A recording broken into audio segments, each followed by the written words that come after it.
Ferdy Sambo dijerat pasal 340 KUHP terancam hukuman mati.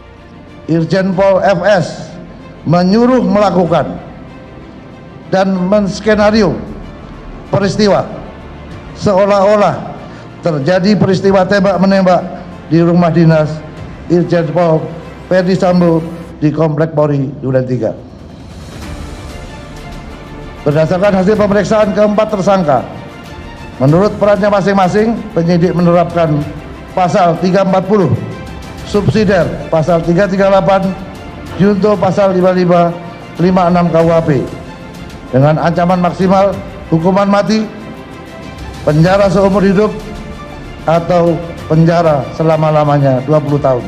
Ini sangat miris. Yang namanya anggota itu perintah atasan pasti dilaksanakan. Terkadang walaupun mungkin itu perintah salah tetap dilaksanakan. Padahal sebenarnya intinya seorang bawahan tidak wajib melaksanakan perintah yang salah. Itu tidak wajib kalau ada perintah yang salah. Sehingga jika ditemukan ada seseorang anggota melaksanakan perintah yang salah kemudian dia terkena kasus, maka dia pasti harus kena juga. Karena itu adalah aturan yang berlaku di Polri, apalagi di TNI. Mari kita doakan keadilan itu, karena sekarang PR-nya adalah kita mengawal kasus ini supaya mereka-mereka yang terlibat dalam kasus ini mendapatkan hukuman yang seberat-beratnya. Semoga Polri tetap jaya, bisa dibersihkan ini. Semua yang sangkut paut, Pak, sikat.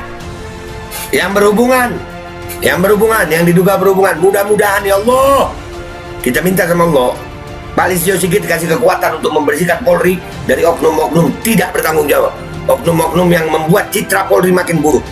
Kita doakan semuanya agar permasalahan ini bisa segera tuntas dan hukum keadilan ditegakkan seadil-adilnya kepada siapapun di negeri ini tanpa memandang bulu siapapun mereka. Karena dengan penegakan hukum dan keadilan, maka saya punya keyakinan semua akan berjalan sesuai harapan.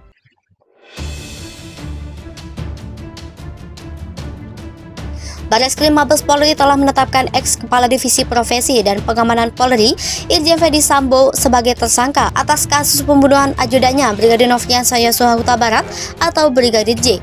Penyidik Mabes Polri menjerat Sambo dengan pasal 340 tentang pembunuhan berencana. Sambo dianggap telah sengaja menyuruh Barada RE untuk melakukan pembunuhan kepada ajudannya Brigadir J dan menyuruh sejumlah tersangka lainnya untuk membantu rekayasa kejadian kematian Brigadir J. Maka dari itu, polisi menganggap apa yang dilakukan oleh Sambo telah memenuhi pasal 340 KUHP.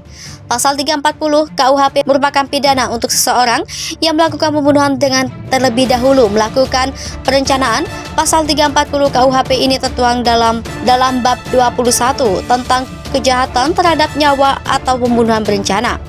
Ancaman maksimal untuk pelaku pembunuhan berencana adalah hukuman mati, atau pelaku pidana pembunuhan berencana dapat dikenakan hukuman kurungan penjara paling lama 20 tahun penjara.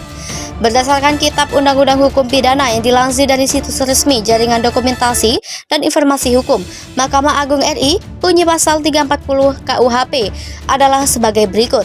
Barang siapa dengan sengaja dan dengan rencana terlebih dahulu merampas nyawa orang lain diancam karena pembunuhan dengan rencana dengan pidana mati atau pidana penjara seumur hidup atau selama waktu tertentu paling lama 20 tahun.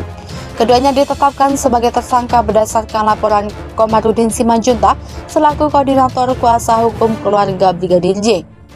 Kasus ini yang tadinya dilaporkan sebagai peristiwa tembak-menembak menjadi peristiwa pembunuhan setelah Baradae mengubah kesaksiannya dan mengajukan diri sebagai justice kolaborator ke Lembaga Perlindungan Saksi dan Korban. Dalam kasus ini, Polri juga memeriksa 25 anggota Polri karena melanggar prosedur penanganan olah tempat kejadian perkara.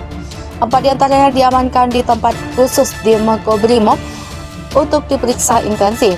Salah satunya Irjen Pol Ferdy Sambo, mantan Kepala Divisi Profesi dan Pengamanan Polri. Peristiwa tewasnya Brigadir J terjadi pada hari Jumat 8 Juli 2022 di rumah dinas Irjen Pol Ferdy Sambo.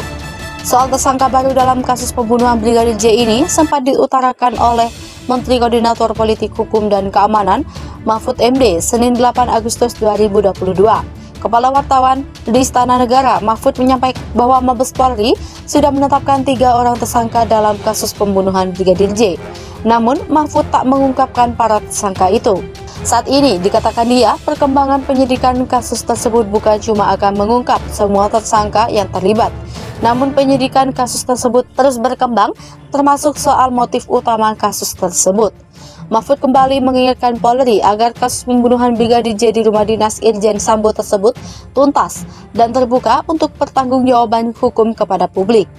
Sejak Sabtu 6 Agustus 2022, tim Inspektorat Khusus Polri menahan Irjen Polisi Ferdi Sambo di sel isolasi di Makobrimob Kelapa II di Depok, Jawa Barat. Irjen Sambo sementara ini dikurung selama 30 hari terkait pelanggaran etik terkait rekayasa kronologi pembunuhan Brigadir J, serta pengerusakan tempat kejadian perkara kematian Brigadir J, serta penghilangan barang bukti CCTV di TKP. Pada Senin 8 Agustus 2022, tim Irsus bersama tim gabungan khusus yang dipimpin Wakapolri Komjen Gatot Edi Pramono memeriksa Irjen Sambo di Makobrimob Putri Chandrawati dan Irjen Ferdi Sambo serta Brigadir J. Ajudan dan sopir Putri Chandrawati ditahan. Kasus kematian Brigadir J alias Yosua Huta Barat hingga kini masih bergulir. Kini Irjen Ferdi Sambo telah dibawa ke tempat khusus di Makobrimob pada Sabtu 6 Agustus 2022.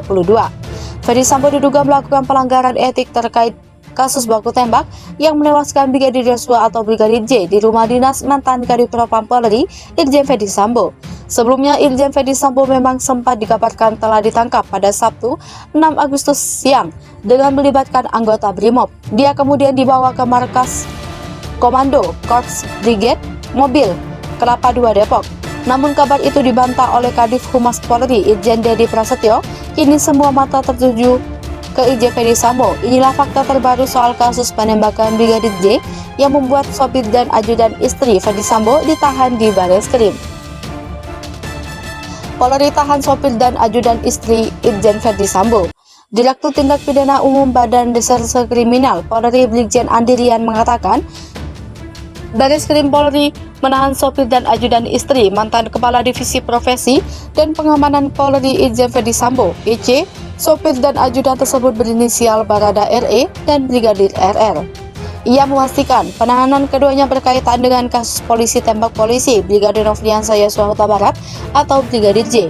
Dalam perkembangan kasus tewasnya Brigadir J, Ferdi Sambo ditempatkan di Makobrimob karena diduga berperan dalam mengambil CCTV yang ada di kediamannya terkait kasus kematian Brigadir J. Sambo diduga melakukan pelanggaran karena tidak profesional dalam melakukan olah TKP kasus kematian Brigadir J. Dia juga telah dicopot dari jabatannya sebagai Kadif Propam Polri pada Kamis 4 Agustus 2022 dan dimutasi sebagai perwira tinggi pelayanan markas Polri. Sebelum resmi dicopot, Sambo lebih dahulu dinonaktifkan sejak Senin 18 Juli 2022. Sementara itu, polisi menetapkan Barada Richard Eliezer atau E sebagai tersangka dalam kasus kematian Brigadir J. Barada E diduga melakukan aksi baku tembak dengan Brigadir J. Barada E disangkakan pasal pembunuhan yakni pasal 338, junto pasal 55, dan pasal 56 Kitab Undang-Undang Hukum Pidana.